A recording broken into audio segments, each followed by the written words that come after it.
बिस्मिल्लाहिर्रहमानिर्रहीम। Dear student अस्सलाम वालेकुम। आज के लेक्चर नंबर 37 में हम स्टैटिक फ्रिक्शन के बारे में पढ़ेंगे। स्टैटिक फ्रिक्शन हमारे पास क्या होता है?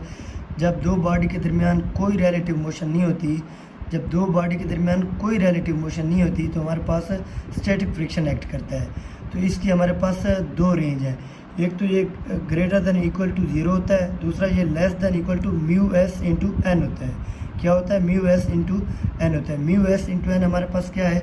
लिमिटिंग फ्रिक्शन है। Mu S into N limiting friction है। Mu S coefficient of static friction या कोएफिशिएंट ऑफ लिमिटिंग फ्रिक्शन। आगे ये पॉइंट आप लोगों ने याद रखना है। Static friction act on a body when it is at rest with respect to relative motion. Static friction act on a body when it is at rest with respect to relative motion and has tendency of relative motion। या तो वो दो body के दरमियान कोई relative motion नहीं हो रही, रेस्ट में होगा, या फिर रिलेटिव मोशन होने वाली होगी। The maximum value of static friction आपके पास क्या होती है? ये मैक्सिमम वैल्यू आपके पास स्टैटिक फ्रिक्शन की क्या है? मैक्सिमम वैल्यू जो हमारे पास लिमिटिंग फ्रिक्शन है। तो maximum value of static friction आपके पास क्या है? लिमिटिंग फ्रिक्शन है। क्या है? लिमिटिंग फ्रिक्शन, जो आपके पास म्यू एस इंटू एन है। म्यू एस इंटू एन है। और स्टैटिक फ्रिक्शन का कोई फार्मूला नहीं होता। स्टैटिक फ्रिक्शन का कोई फार्मूला नहीं होता। इसकी जो मैक्सिमम वैल्यू है वो हमारे पास लिमिटिंग फ्रिक्शन के बराबर है। स्टैटिक फ्रिक्शन की मैक्सिमम वैल्यू हमारे पास लिमिटिंग फ्रिक्शन के बराबर है, जो हमारे पास म्यू एस इंटू एन होती है। और static friction is self adjustable, ये खुद को एडजस्ट कर लेती है। स्टैटिक फ्रिक्शन क्या है? सेल्फ एडजस्टेबल है। और एक पॉइंट और, static friction is always greater than kinetic friction. Static friction हमारे पास ऑलवेज ग्रेटर होगा काइनेटिक फ्रिक्शन से। There is no formula for static friction. Static friction का कोई फार्मूला नहीं होता। इसकी जो मैक्सिमम वैल्यू होती है म्यू एस इंटू एन, हमारे पास क्या होती है? लिमिटिंग फ्रिक्शन होती है। क्या होती है? लिमिटिंग फ्रिक्शन होती है। आगे हमारे पास क्वेश्चन है, हमने दो चीज़ें कैलकुलेट करनी है। एक लिमिटिंग फ्रिक्शनल फोर्स कैलकुलेट करनी है, दूसरा हमारे पास frictional force and acceleration of block. इस ब्लॉक का एक लिमिटिंग फ्रिक्शन बताना है, दूसरा फ्रिक्शनल फोर्स और एक्सलेशन इसका बताना है। तो लिमिटिंग फ्रिक्शन हमारे पास क्या होती है? लिमिटिंग फ्रिक्शन ही डिसाइड करती है कि ब्लॉक मूव करेगा या रेस्ट में रहेगा। लिमिटिंग फ्रिक्शन क्या बताती है कि ब्लॉक मूव करेगा या रेस्ट में रहेगा। अगर अप्लाई फोर्स, जो फोर्स आपने अप्लाई की है, अगर लिमिटिंग फ्रिक्शन को क्रॉस करती है तो ब्लॉक हमारे पास मूव करेगा, हमारे पास काइनेटिक फ्रिक्शन होगा। अगर अप्लाइड फोर्स लिमिटिंग फ्रिक्शन से लेस होती है, ब्रेक नहीं करती, तो हमारे पास ब्लॉक रेस्ट में होगा और हमारे पास स्टैटिक फ्रिक्शन होगी। हमारे पास क्या होगी? स्टैटिक फ्रिक्शन होगी। तो यहाँ पे हमारे पास दो फोर्स दी हुई है, एक 10 न्यूटन की है, एक 20 न्यूटन की है। तो सबसे पहले हम लिमिटिंग फ्रिक्शन फाइंड करेंगे। तो लिमिटिंग फ्रिक्शन हमारे पास क्या होता है? म्यू एस इंटू एन होता है। Mu S into N. Mu S हमारे पास 0.6 है। म्यू एस हमारे पास क्या है? 0.6 है। तो यहाँ पे ब्लॉक सरफेस पे पड़ा है, ब्लॉक ना ऊपर जा रहा है ना नीचे जा रहा है। ब्लॉक या तो आगे जाएगा या रेस्ट में रहेगा, यह हमें लिमिटिंग फ्रिक्शन बताएगा। तो ना ऊपर जा रहा है ना नीचे आ रहा है, इसका मतलब है कि नॉर्मल रिएक्शन जो ऊपर की तरफ लग रही है, नीचे जो ब्लॉक पे वेट की फोर्स नीचे लग रही है, नॉर्मल रिएक्शन ऊपर लग रहा है। तो नॉर्मल रिएक्शन हमारे पास वेट की फोर्स से बैलेंस हो रहा है। नॉर्मल रिएक्शन क्या हो रहा है?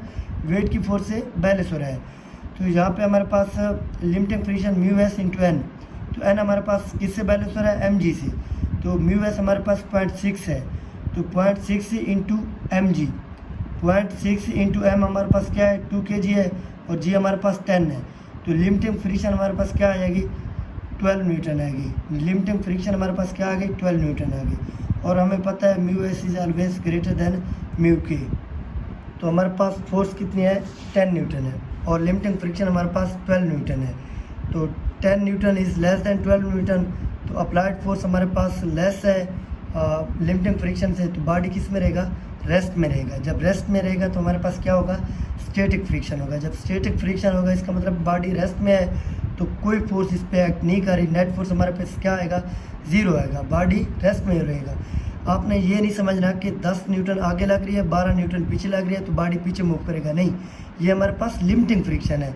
ये हमें बताता है कि बॉडी मूव करेगा या रेस्ट में रहेगा। तो फ्रिक्शनल हमारे पास स्टैटिक फ्रिक्शन क्या होती है? सेल्फ एडजस्टेबल होती है। क्या होती है? सेल्फ एडजस्टेबल होती है। जब हमारे पास स्टैटिक फ्रिक्शन है, बॉडी रेस्ट में रहेगा, आगे 10 न्यूटन लग रही है तो पीछे भी हमारे पास 10 न्यूटन ही लगेगी, पीछे क्या लगेगी 10 न्यूटन ही लगेगी। तो स्टैटिक फ्रिक्शन हमारे पास क्या होगी 10 न्यूटन। तो हमारे पास एक्सेलरेशन क्या होगा, जब नेट फोर्स 0 है तो एक्सेलरेशन हमारे पास 0 आएगा।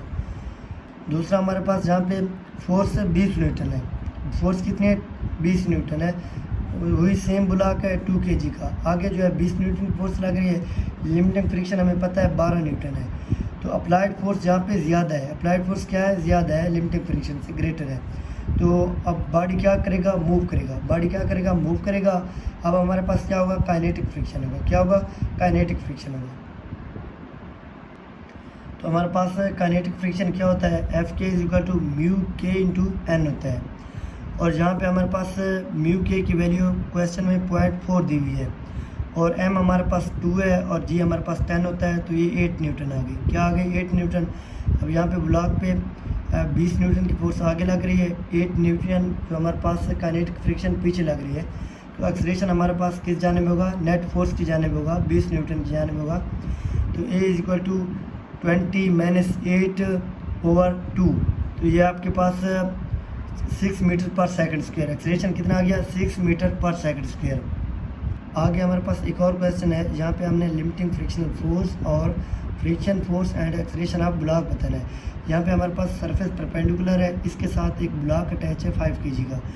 अब यहाँ पे हमारे पास जो फोर्स है राइट जानिब लग रही है, फोर्स क्या लग रही है, राइट जानिब। अब यहाँ पे हमारे पास नॉर्मल रिएक्शन किस जानिब होगा, वेट की फोर्स हमारे पास नीचे की तरफ होगी mg, वेट की फोर्स नीचे की तरफ होगी। नॉर्मल रिएक्शन ऊपर की तरफ तो नहीं होगा, नॉर्मल रिएक्शन हमारे पास ऑलवेज परपेंडिकुलर टू सरफेस होता है, ऑलवेज परपेंडिकुलर टू सरफेस होता है।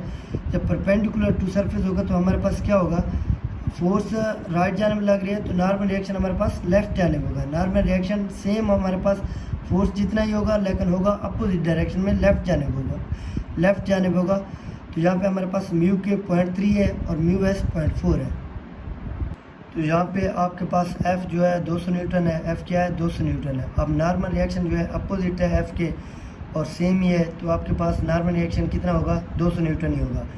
और नीचे वेट की फोर्स हमारे पास, वेट ब्लॉक का मास हमारे पास कितना है 5 kg है, तो वेट की फोर्स आपके पास 5g, तो जी की वैल्यू रखेंगे तो हमारे पास कितना आएगा 50 N आएगा। वेट की फोर्स कितनी आएगी 50 N आएगा। अब ब्लॉक जो है किधर मूव करेगा, नीचे की जाने मूव करेगा, ब्लॉक किधर मूव करेगा, नीचे की जाने मूव करेगा। वेट की फोर्स जो है नीचे की तरफ लग रही है, तो ब्लॉक हमारे पास नीचे की जाने मूव करेगा। तो यहाँ पे हमने सबसे पहले क्या फाइंड करना है, लिमिटिंग फ्रिक्शन फाइंड करना है। लिमिटिंग फ्रिक्शन ही डिसाइड करेगा कि क्या ब्लॉक नीचे की तरफ मूव करेगा या रेस्ट में रहेगा। तो हमारे पास limiting friction mu S into N होता है। म्यू एस हमारे पास 0.4 है, एंड नॉर्मल रिएक्शन हमारे पास क्या है 200 न्यूटन है। तो आपके पास ये बनेगा 80 न्यूटन बनेगा। लिमिटिंग फ्रिक्शन आपके पास 80 न्यूटन बनेगा। तो ये आपके पास अपोजिट डायरेक्शन में लगेगा, मोशन के अपोजिट डायरेक्शन में। हमारे पास अगर ब्लॉक नीचे मूव पर है तो आपके पास लिमिटिंग फ्रिक्शन जो है 80 न्यूटन ऊपर और 50 न्यूटन अप्लाइड फोर्स हमारे पास नीचे। अब यहाँ पे हमारे पास 80 newton is greater than 50 newton है, तो आपके पास limiting friction is greater than applied force. Limiting friction is greater than applied force, इसका मतलब है ये नीचे की तरफ मूव नहीं करेगा, ये रेस्ट में रहेगा। तो ये हमारे पास स्टैटिक फ्रिक्शन होगा। जब स्टैटिक फ्रिक्शन होगा तो आपके पास नेट फोर्स क्या होगी, ज़ीरो होगी। नेट फोर्स क्या होगी, ज़ीरो होगी। जब नेट फोर्स ज़ीरो होगी तो एक्सेलरेशन आपके पास ज़ीरो आएगा। तो स्टैटिक फ्रिक्शन हमारे पास क्या होती है, सेल्फ एडजस्टेबल होती है। सेल्फ एडजस्टेबल इसका मतलब है कि 50 न्यूटन की स्टैटिक फ्रिक्शन हमारे पास कितनी लगेगी 50 न्यूटन। तो आपके पास सेकंड फोर्स क्या है, एफ हमारे पास 100 न्यूटन है। एफ क्या है 100 न्यूटन है, तो नॉर्मल रिएक्शन भी हमारे पास 100 न्यूटन होगा। अब यहाँ पे म्यू की हमारे पास 0.3 है, म्यू एस हमारे पास 0.4 है। तो सबसे पहले हमारे पास लिमिटिंग फ्रिक्शन हमने फाइंड करना है। तो लिमिटिंग फ्रिक्शन क्या होगा, mu S into N. Mu S हमारे पास 0.4, एन हमारे पास 100, तो ये आपके पास 40 न्यूटन आएगा। कितना आएगा 40 न्यूटन आएगा।